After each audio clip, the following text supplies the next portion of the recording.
Chief Minister Nongthombam Birena Luchingba BJP gi Leingak asigi singthaningai oiba thabak singi manung channa lamdam asigi police station marina konba jurisdiction singdagi Armed Forces Special Powers Act 1958 ki makhada thamlamba disturbed area status lokthokre. Armed Forces Special Powers Act 1958 ki makhada Assam amadi Manipur da disturbed area ni haina lokthokhlamba mafam 15 dagi hana disturbed area lokthokiba adu tharaga punna police station 18 gi area dagi disturbed area status lokthokre. Hiramasi matangda Manipur Lengaki Commissioner Home T Ranjit na ngarang notice amasu thokre ngarang nongna disturbed area status lokthokraba police station sing adudi Wangoi Leimakhong Nambol amasung Moirang police station singni.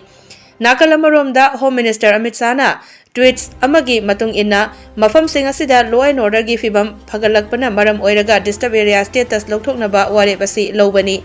Awang nong poklam singi singthaningai oigadaba numit ama oina Prime Minister Narendra Modi na luchingba Government of India amasung amuk hanna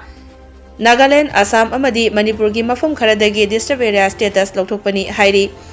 Amit Sana makata na hai India gi puwari da ahanbo oina Prime Minister Narendra Modi na awang nong poki state singda security gi fibam phagalakpaga loinana chawkhat maikaida mai onsilakpa asina maram oiraga leingakna akhanaba mityeng thamli haiki.